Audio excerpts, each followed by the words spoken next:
should still have in effect. But what we wanted to talk to you about today is some 2025 updates.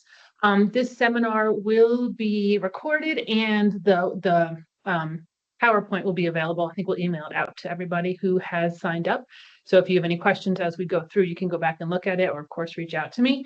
Basically, 4 main topics we wanted to talk about today. Minimum wage update, which will be quite short. The new New Jersey pay transparency law, something we need to get ready for in a few short months.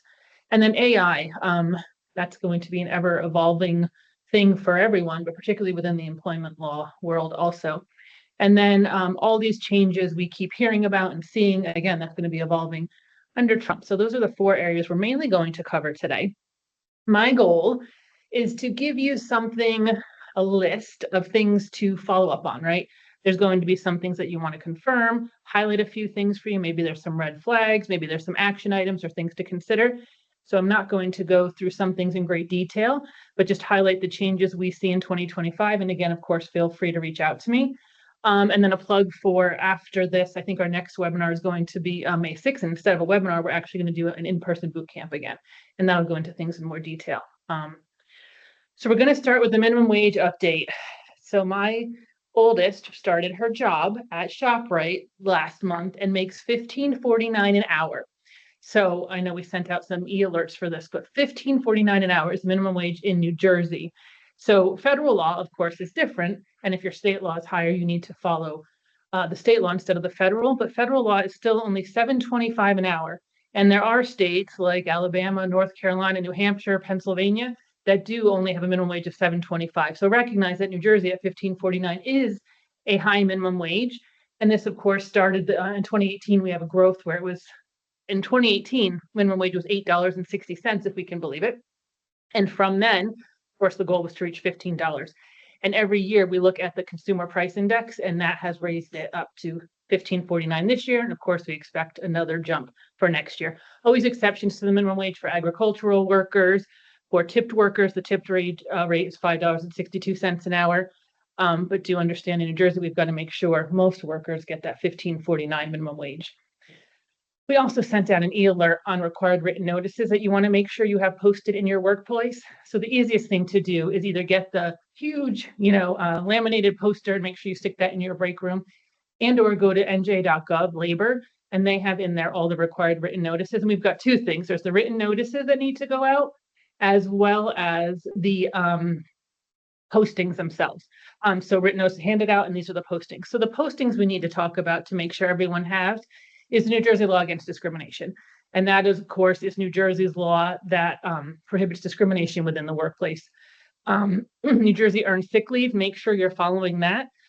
So what that provides is for every hour worked, employees are given every 30 hours worked, employees get 1 hour of paid sick time, up to a maximum of 40 hours a year.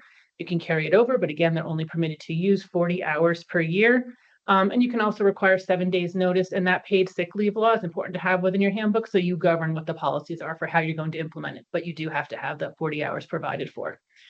Labor, wage, and hour law abstract, and that is something, again, that includes the minimum wage, the exceptions, requirements for child labor, different things like that. And then in addition to the New Jersey Family Leave Act, we also have the Family Leave Insurance. So Family Leave Act is only if you have 30 or more employees, and that provides for job protection for 12 weeks. New Jersey Family Leave Insurance instead provides for payment, almost similar to disability. And that Family Leave Insurance is run by the state, similar to disability, and provides either 12 weeks or if they take it intermittently, 56 days. So you want to make sure you're providing written notices, post these somewhere within your workplace. Additionally, make sure you're distributing copies of SEPA or a whistleblower law. SEPA, of course, says if anyone voices a concern of a rule, law, regulation, or policy in good faith and they're retaliated against for that, that's provided for within the notice. And then the right to be free of gender inequity, and that's if you have 50 or more employees in New Jersey. That's specific to New Jersey.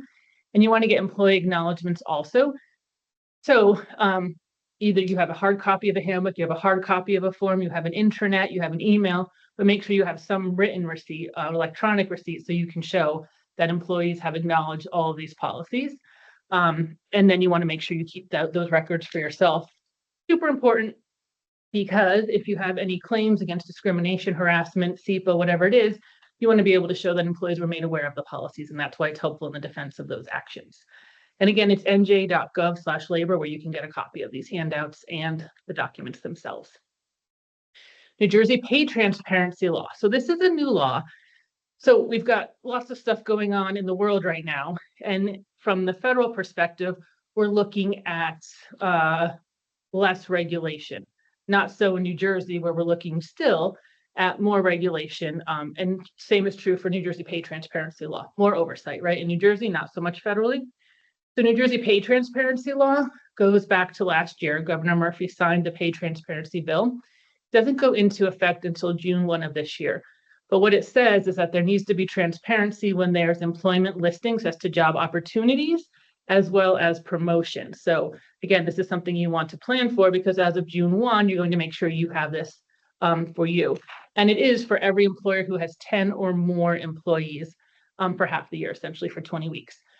So understand that you as an employer, there's not much of an exception for small unless you have less than 10, but you're going to have to now be transparent about both of your employment listings and your promotional opportunities. So what does that mean? You as an employer, as a covered employer, are required to disclose in each posting for both new jobs and transfer opportunities, the hourly wage or your salary, whichever it is, or if it's a range, if it depends on your experience, whether it's going to be $15 to $20 an hour, whatever it is. And what are the benefits? And is there any other compensation program eligible? Is there a bonus program, whatever it is? That needs to be disclosed in each posting. So you can increase that later, right? So if you have an interview, you have a great candidate, and you're going to offer them more than in the posting, that's okay. But your actual posting needs to give the hourly wage or salary for each position. So you've got to also make reasonable efforts to announce, post, or make known promotional opportunities to all of your current employees. And it says within the affected departments. If you're a small organization, then you want to make sure it goes to everyone. If you are really departmentalized, you can just make it known to the current employees. But so how are you going to show you made reasonable efforts? If you do an email blast, if you post it, take a picture, right? Something that you can document so that everyone was made aware of this job opportunity. Promotion is defined under this new law as a change in job title and an increase in compensation. There are some exceptions to the law. So if some current employee is doing very well and once someone's there for 10 years, they move up to be VP, or because of their performance, then you don't have to trigger the notification on pay transparency, because it's something that's gradual within, not a job that's posted. And also, if it's an emergency and you have to promote someone because someone leaves or something like that, then you don't have to comply with the posting requirements. If you as an employer don't post as required, the first penalty is going to be $300. Second's going to be $600. And actually, this is less than what was initially proposed in the legislation before a legislature. So it's down to $300 and $600. And the DOL, New Jersey Department of Labor and Workforce Development, is going to enforce the penalties. Right now, there's not a private right of action, meaning someone can't sue you as an employer in Superior Court. They've got to file something with the Department of Labor, who actually has to file a claim.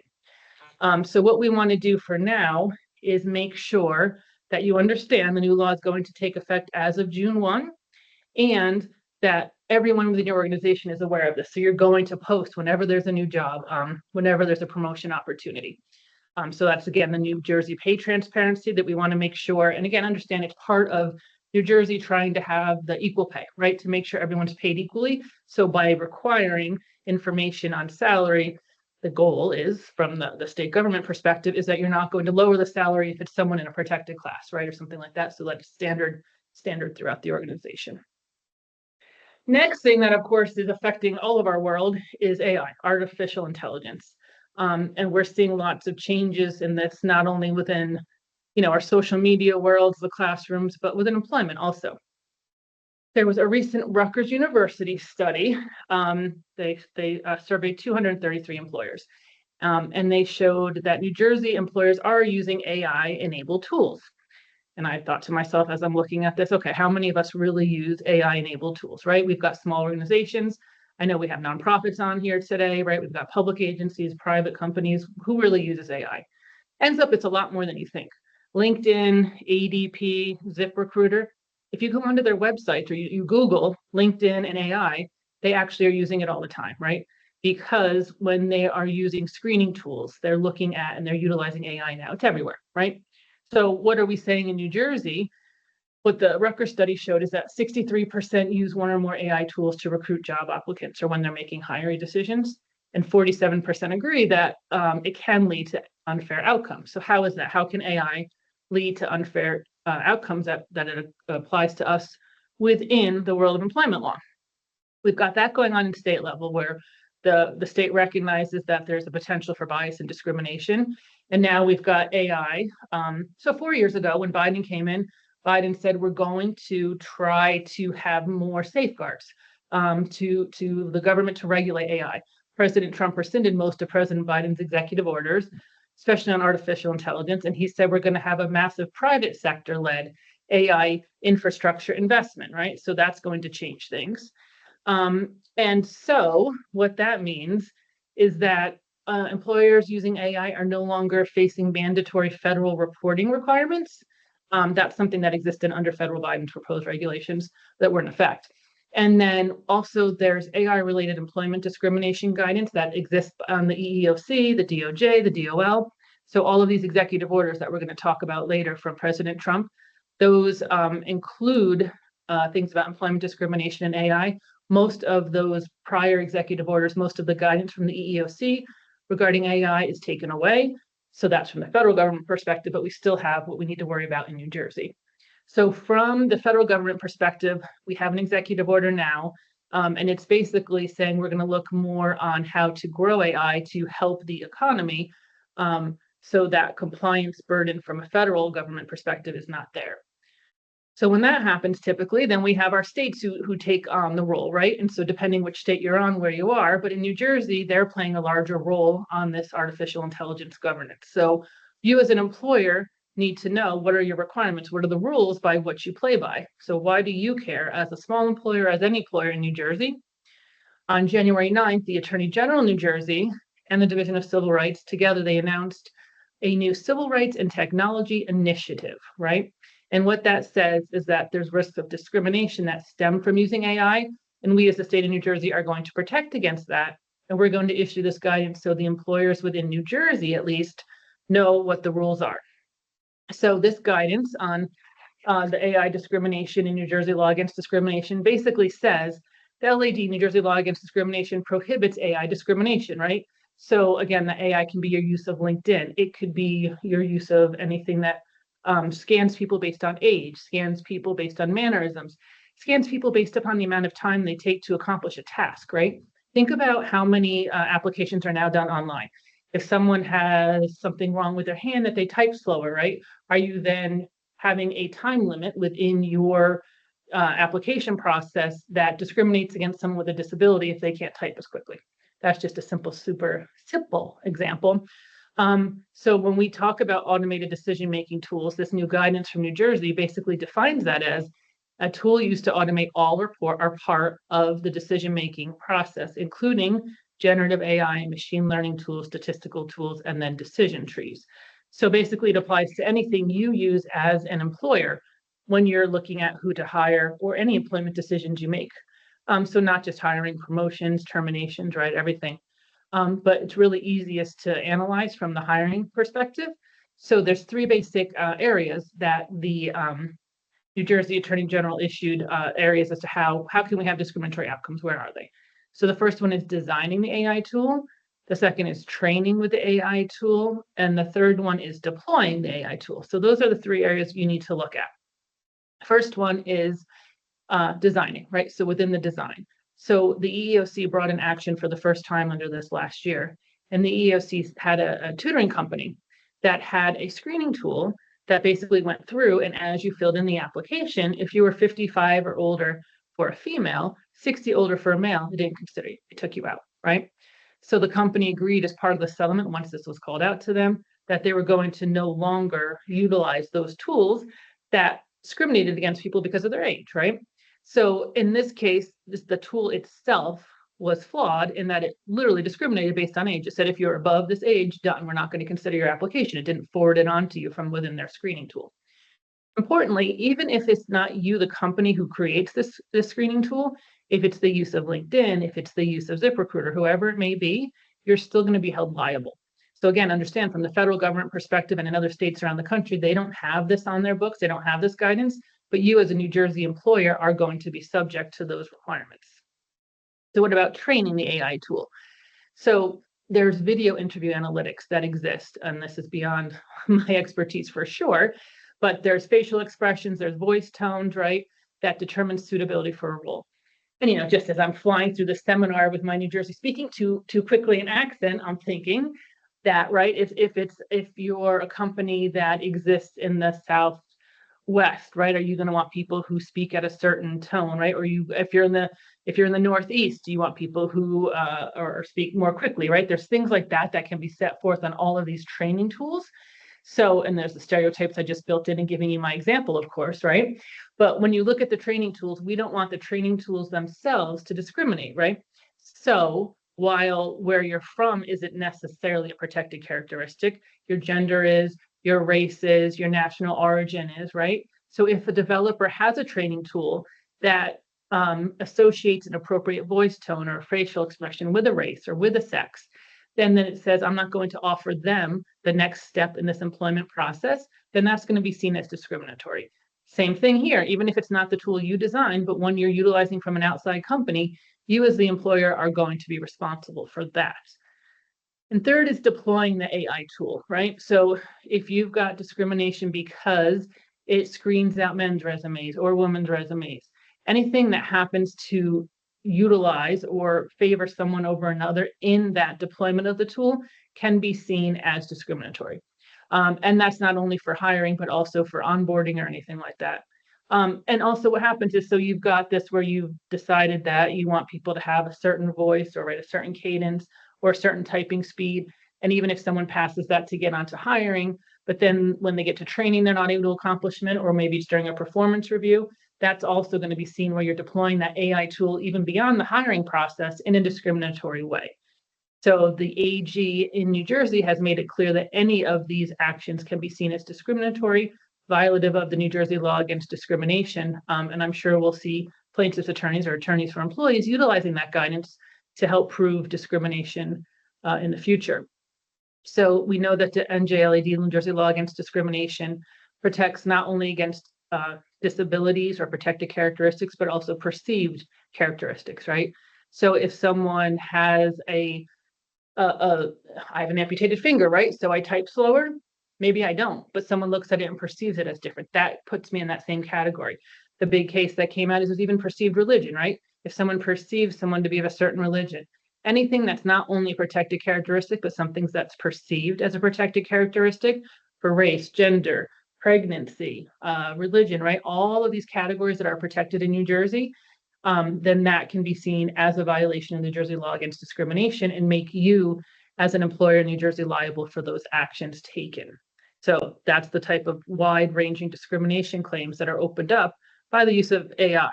And, you know, I didn't know how deeply LinkedIn uses AI. So you as a company now are on notice that you need to know, like, what are you using AI for within your company? You know, we used to just go into Google and type in and we'd get some things. Now, when you type into Google or chatbot, you're getting AI results. So on a regular basis, you are. So you need to make sure you're understanding what your company is utilizing AI for, so it's not used in a discriminatory way. So how about employers who require reasonable accommodations?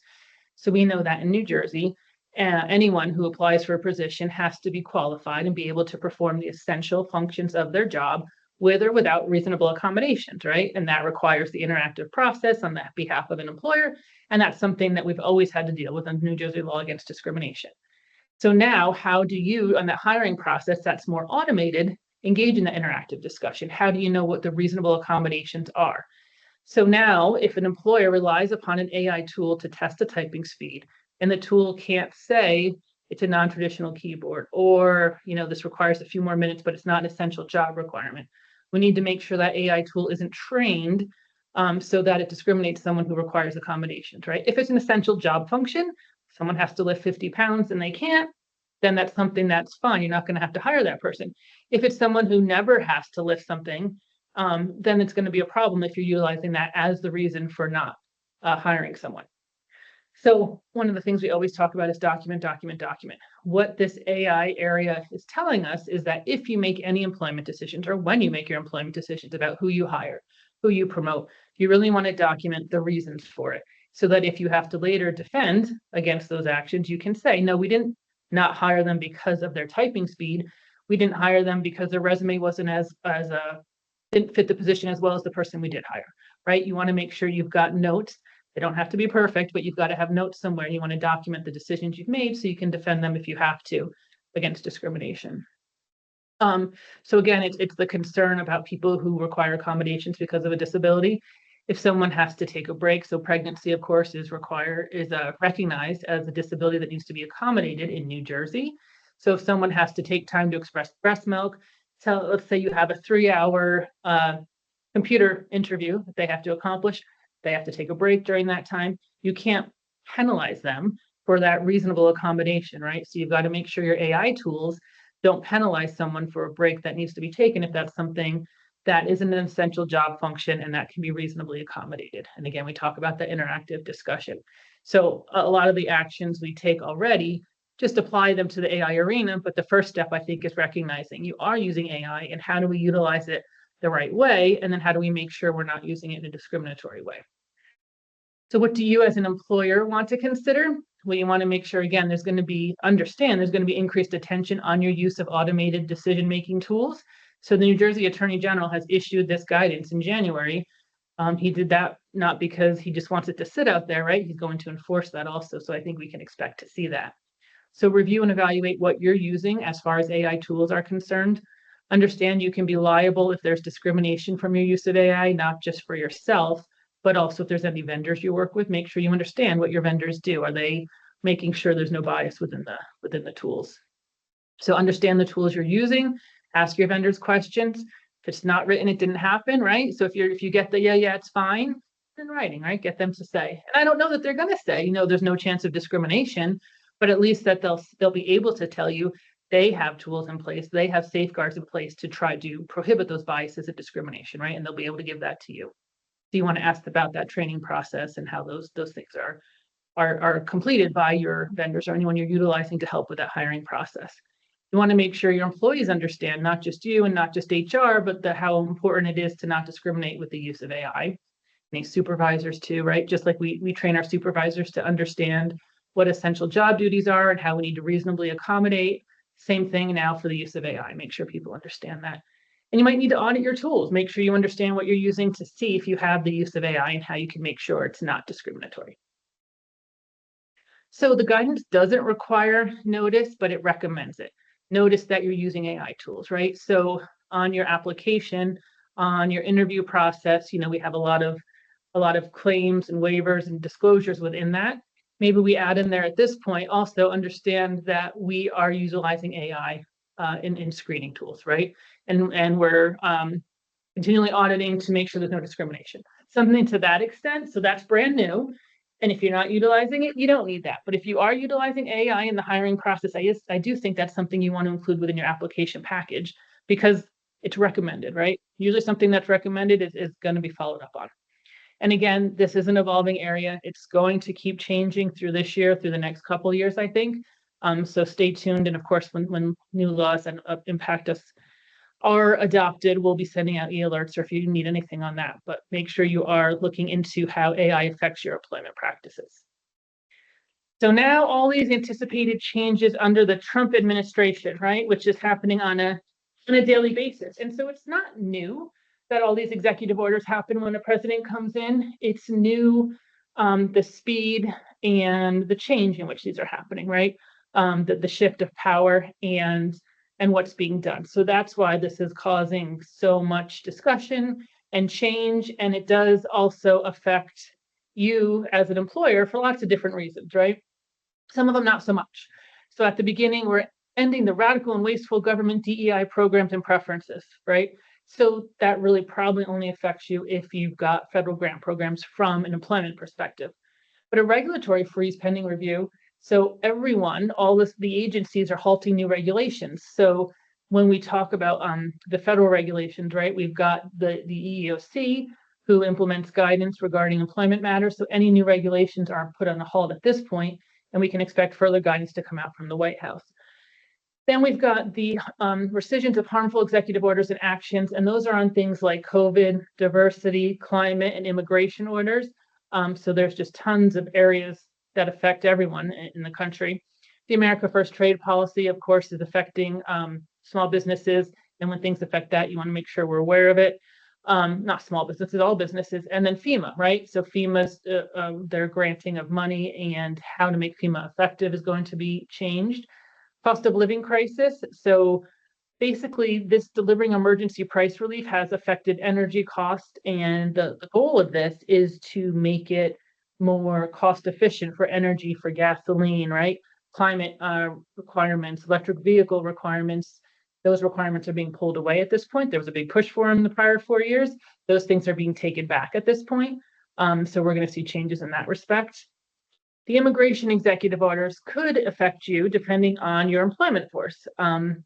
So we've got state protections against invasion, protecting American people against invasion.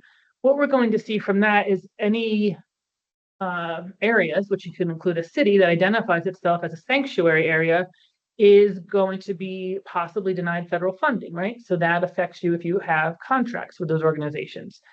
We can expect that if you have any foreign workers on visas, it's going to take a longer time for those visas to be granted. It's going to take people a longer time to get into the country.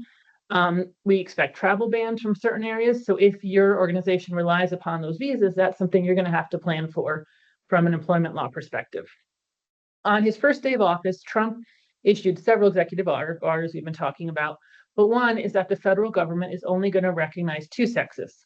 So he said we're going to roll back those prior EEOC's guidance on LGBTQ and harassment. So that was something that had shifted, right? We always have our pendulum shifts every 4 years, particularly this last 4, we've gone back and forth, back and forth. And this says we're only going to recognize two sexes, male and female, right?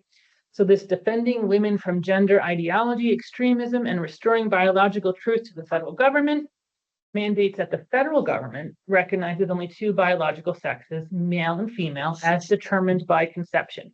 So again, this is the federal government. Now, depending what state you're on, there can be changes that can contradict, and that's going to be a challenge for all of us the next couple of years. And this is one of the big areas, I think, of that. So Trump's executive order proclaims that sex is not a synonym for and does not include the concept of gender identity. So the problem with this is there was a Supreme Court ruling, Vostok. It dealt with Clayton City, California. It's a 2020 Supreme Court decision that said sex, as defined by Title VII, does include gender identity. And in that case, what happened is people were terminated because they identified as gay and transsexual. And the court looked at the Civil Rights Act of 1964 and said, we protect against discrimination, including against sexual discrimination. And we find that sex includes gender identity. So we've got the Supreme Court ruling, and we go back to middle school history where we've got executive, legislative, and our court system. And so we're going to have these conflicting. And as an employer, we always talk about consistency. It's going to be a little difficult for a little while. We're going to have to make sure we ride the winds and inform ourselves where we're going on that. So the takeaway is discrimination against transgender and non-binary or gender non-conforming people is still illegal under federal law. That didn't change. So, right, when we say this is a change, it just says sex doesn't equal gender identity. You still can't discriminate against people under the transgender non-binary. But the question here is always the bathroom question, right?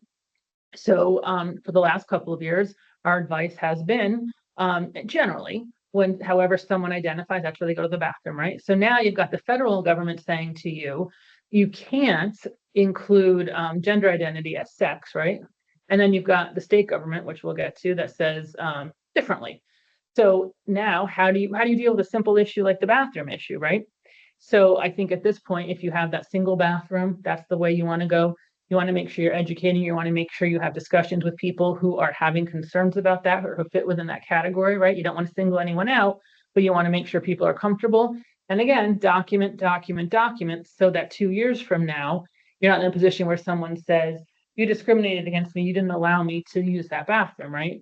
And no good deed goes unpunished, right? And allowing one person to do something different. You still want to be consistent. You want to have conversations with the individuals and document. So DEI programs, of course, are similar to that. And two executive orders, since two of the largest ones, 14151 and 14173, target DEI, the diversity, equity, and inclusion initiatives. So the first executive order says federal agencies. So not everybody, not all employers in America, but federal agencies to combat illegal private sector DEI preferences, policies, programs, and activities. They're directed to do that, right? So you want to encourage private employers to implement Trump administration's policy of individual initiative, excellence, and hard work. So we've got two things. So the federal government is being directed to combat it with the private and encourage the private. Next thing is the federal government themselves are going to have, well, I'll get to that the next slide. So what's illegal DEI? So it's an undefined phrase, and that's what has led to a lot of problems, right? So the Maryland Federal Court on February 21st just came down with a decision saying that we don't think the federal government is going to be successful in holding back grant monies and in ending all DEI programs. So because of the fact that the terms are not defined. So we've got this executive order, we've got these recommendations, and then we've got courts that are going to be weighing in on it. So this is going to be one of those areas we go back and forth. But here's what the takeaway is the order defines prohibited conduct as illegal discrimination and preferences, right? Workplace balancing based on race, color, sex, sexual preferences, religion, any of those protected categories, it's basically hard quotas, right? If you have a DEI policy that says 50% of our workforce will be made up of women, or whatever those numbers are, that's what's going to get you in trouble these days. If you are in general looking to, reach out to all communities, reach out to all the groups to have a diverse workforce for all the reasons that's a good thing, that's okay, but don't set hard quotas, right? So federal officials have also been tasked with submitting recommendations to the federal government to end illegal DEI practices. So what this was a memo that went out as part of the order that says the attorney generals and all agency heads had 120 days to prepare and submit a report, so they're not due yet, to establish new civil rights policies against corporate DEI programs. So what do they recommend to encourage the private sector to end illegal discrimination, and what's their proposed strategic enforcement plan? So that's for all federal officials. There's going to be a lot of feedback gathered by the government, and we'll see what happens from there. Notably, the order does not apply to military veterans or individuals with disabilities, right? So they're not going to be subject to any ending of DEI practices if there are any quotas related to that. So what should you as an employer do now? Well, you want to recognize that a well-designed DEI program is not illegal, right? It's okay to have a goal to have a well-rounded workforce for lots of different reasons. What you don't want to have, again, is those set numbers, those quotas. But you want to review and assess your hiring, your training, your promotion practices, right? You as the HR or as the head of your company, you need to go through all your documents and make sure that these are sound and not illegal, right? So again, the administration says anti-DEI initiatives are only encouraged for the private sector now, but we can expect more, right?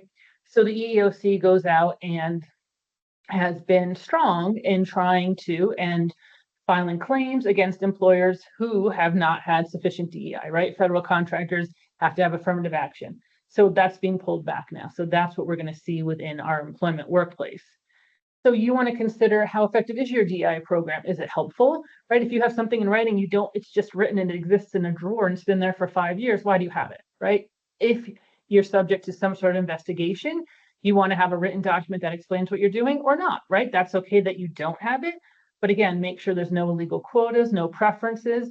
And that goes back to if you look at the language of the executive order, right, that they're looking at individual initiative, excellence, and hard work, right? That's fair, that's fine. You can absolutely have a diverse workplace, but don't have illegal quotas or preferences based upon any of the protected categories. And again, in New Jersey, anything's a protected category, race, religion, sex, make sure we understand that. So in New Jersey, 10 days ago now, February 13th, we got new guidance.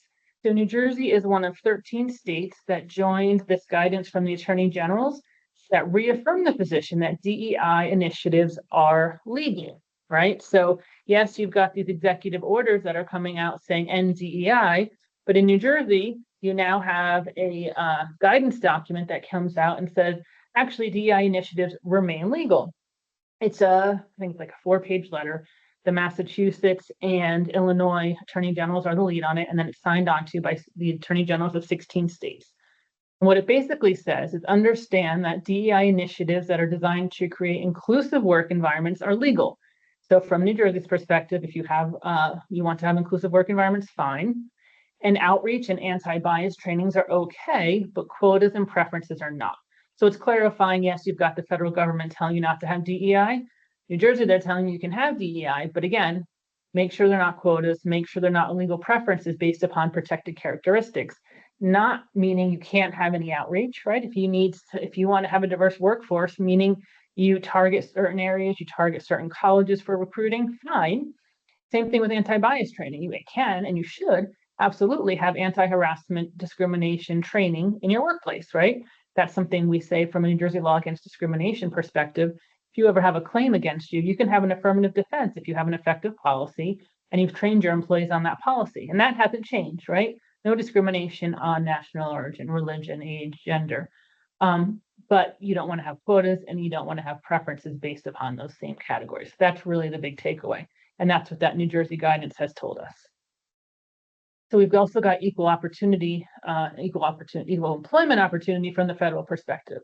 And Trump also rolled back a 60-year-old anti-discrimination executive order. And that was a big thing he did in January.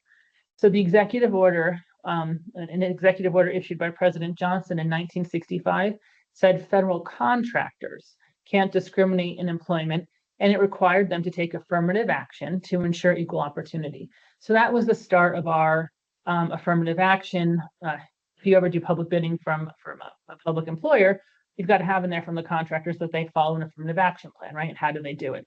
So this is the start of that. And it says federal contractors can't discriminate on the basis of protected characteristics like race, religion, sex, sexual orientation, gender identity, and national origin. So the Department of Labor said this is a key landmark in a series of federal actions at ending all kinds of discrimination. And federal contractors at the time, 1965, represented 20% of the US workforce. So it's a lot, right? But that's the federal workforce.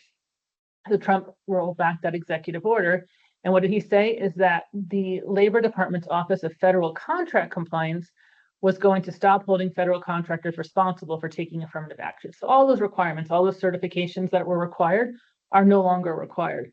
And it says that the Office of Federal Contract Compliance, again, just federal contractors at this point, are allowing or encouraging federal contractors to engage in workplace balancing based on those protected characteristics. They're directing that to be stopped also. So federal contractors no longer have to comply with these requirements that they've dealt with for the last 35, 60 years, right? So it's a big change. Again, not saying you can discriminate, but saying you don't have to affirmatively certify to the affirmative action. So what does that mean for you is that typically when something is done like this, as we saw in the other executive orders, it starts with the federal government employees and then it expands out to the workplace. And what we'll see is, so the EEOC is charged with enforcing the Civil Rights Act, right, in Title VII. So if the guidance changes, then it's going to change what those federal governments, what those federal agencies are going to pursue, right, as far as complaints, claims. So that's where we're going to see the effect initially. So the NLRB, sorry, it's not NRLB, it's the NLRB, National Labor Relations Board, is responsible for essentially union activity from the federal government perspective. And they issued a new memo on February 14th, right? So under the NLRB with Biden, we had a more support of union, right? And what the prior memo did under the Biden administration is he said most non-competition agreements violated federal law. So these non-competition agreements we're seeing go back and forth under federal law. Federal law, non-competition agreements are legal in most cases, but NLRB, General Counsel said most of them are going to violate federal law, right, as guidance. And then we've got different states, including New York, with proposed legislation that says non-compete agreements are not legal. California says in general, non-competition agreements generally are not legal. So Biden's NLRB was saying non-competition agreements are generally not legal. That's been pulled away, right? So from a federal government perspective, non-competes are now going to be more permitted. Also, under the Biden administration, the stay-to-play agreements were not going to be permitted. So what those said was if you pay for an employer to go to school, if you pay for their training or certification, you could have in there a clause that says, if you leave our employment within X, 5 years, you're going to have to pay back the tuition, pay back whatever it is. So Biden administration was saying you can't have those state of play agreements. And again, that's been pulled back. And now we're saying employees can be required to do those state of play. So if you don't stay for the 5 years, you're going to have to pay the tuition back or whatever it may be, certification cost. But again, the NLRB is just guidance. It informs regional offices, but it's something that we watch to help you and to guide you as an employer as to what you need to make sure your policies say and what you're following. So non-compete agreements, we've been watching to see what New Jersey does, and we're still watching because that's what's going to, I think, control more effectively. But I think we expect at some point non-competes are going to be ruled invalid for some industries, right? For some professions. So it's going to take a while to have an impact because the NLRB and who is a part of that board are already in controversy, right? There's no quorum right now for the board. So the board has to get a quorum, and then they've got to hear decisions to have precedent from the NLRB. But that is something we'll be watching to show, what do we have to do as far as non-compete state of play, and what's the federal government saying as far as the National Labor Relations Board. Another area that we expect to see changes is OSHA, right? So again, from a federal perspective, regulations going away, state perspective, that's not happening. So during the Biden administration, government oversight grew on things like workplace safety issues. So during Trump's first term, for over 5 years ago, the number of inspectors for OSHA decreased. And as we've seen within the last 2 months, federal government employees are being reduced again. So with less employees for OSHA, we expect to see a lower number of inspections, lower number of violations. Also, COVID-19 mandates weren't required under the Trump administration. So we expect to see anything on that, no more regulation. And then electronic record keeping requirements, right? So record keeping requirements, again, back and forth with the pendulum. Right now, we expect to see a reduction in what's required for employees from a workplace safety perspective. Also, so we've got pay data collection. So if you have more than 100 employees, you have to complete an EEO-1 every year, right? Or if it's a federal contractor, I think it's 50. And if you have completed that information, it says you've got to identify, basically the demographics within your workplace. What is the race, sex, right, of your different employees? So last year, the EEOC said it wanted to revive a component 2 pay data collection. And what that said was they want to know the pay information for those different categories. So by demographic, what's the pay information? That's information that the EEOC wanted to gather. And what we expect, so that was the EEOC announced that at the end of 2024. Now, I don't expect that the EEOC is going to be able to implement this additional request for information. The proposal as set forth at the end of 2024 by the EEOC said employers are going to have to turn over what they pay their workers, hours worked, and then by different categories. So now what we expect is under the Trump administration, the EEOC will not be able to move forward requiring you as the employer to provide additional information on your EEO-1 form. So you'll see it with your EEO-1 form. You'll get your reminders that you haven't completed it, but we do expect it'll just be that component 1 or just that demographic information at this point. So again, immigration reform is going to change the workforce. It was part of the first administration. We're seeing it a little more aggressive at this point. So visas are going to be the main thing, right? I know some of my clients I work with rely on employees with visas for certain industries. So that's going to have to change as far as what you as an employer, from the timing perspective, from how you're going to have employees come over. That's going to definitely have an impact on you. So you want to plan for that and understand where you're going to find that workforce. Green cards, penalties, right, against employees who harbor undocumented workers are going to increase. And we know that's being forced specifically in New Jersey. So you want to make sure you've got what's required for documentation. What have you done to check for your employees? Do you have the I-9, right? Understand and make sure you've identified that for all of the employees within your workforce, so you can show you've met your requirements. So you're not going to be subject to any sort of penalty if there's any undocumented workers within your workplace. And again, that's not a change in the law, it's a change in the enforcement of the law. So also independent contractors. So there has definitely been a push from both the federal government and New Jersey state government to make it harder to classify workers as independent and contractors. So the reason for that, of course, is if an employer has an employee, they've got to provide them with the benefits the same as everyone else. They've got to provide the payment for family leave. disability, right? Those different things that exist that come out of everyone's paycheck. Not true if it's an independent contractor, right? So they're on their own to pay their own payroll taxes, things like that. So there's many tests for independent contractors, right? It comes down to the control, scheduling, a lot of different things. But so President Biden made it harder for businesses to classify workers as independent contractors. So that made it so that people were more employees and then having the benefits and the protection as an employee rather than a contractor. So in 2021, the Trump administration, Department of Labor finalized a new rule. The Biden froze it without it taking effect, right? So again, pendulum push it towards independent contractors not allowed. Now I expect what we're going to see is it's going to be easier to have independent contractors and again, less government regulation. So that's a lot in a lot of different areas. So what should you do moving forward in 2025? As I said at the beginning, go back and look at your handbook, right, from 2024. We just talked about a mismatch, right, of all these things going on just based upon the Trump administration and current laws coming into effect for wage transparency in New Jersey. You have to be aware of those changes, right?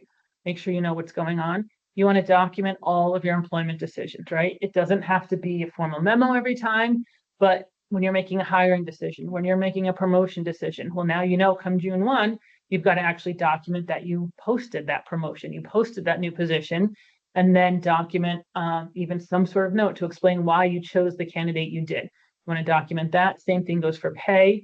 Auditing, you want to make sure people are being paid, because when we have to now in New Jersey document what the pay is for a job, that's a good chance for you to go back and look, okay, so within, if it's a administrative assistant, right, and I'm going to be offering that person, it's got to be more than $15.49, right, $20 an hour.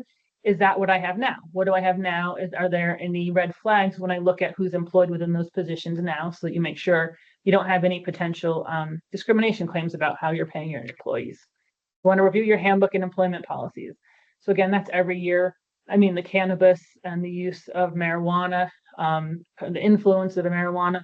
We still don't have our WIRE workplace impairment recognition experts. So that's a real struggle for employers. But make sure that you have a policy where you have that reasonable suspicion observed behavior report. Make sure you have so that two supervisors ideally document it if you're going to send someone for reasonable suspicion testing for marijuana. Of course, it's tricky because people who smoke marijuana a month ago might still have it in their system. So that's why it's super important to have a policy and utilize that reasonable suspicion report. And consider EPLI insurance. So employment practices liability insurance is probably more important now than ever. So if you just have your general liability insurance for your organization, for your company, probably doesn't include EPLI insurance. EPLI insurance is important because it will cover your harassment and discrimination claims. We can never stop anyone from suing you. And with all of these changes, DEI, all these claims that are potential from your employees, even if it's a bogus claim that has no merit, just in defending the action is going to cost you a lot of money. So EPLI insurance is probably well worth the cost if you do need to defend an action. We're here if you need help. There's going to be a lot more changes in the law. As I said, on May 6th, we're going to have that longer in-person conference if you can attend. We'll shoot you the update today, but we'll also be in touch with any changes in the law that come in. But make sure you keep documenting, and let us know if you have any questions. And thank you so much for your attendance.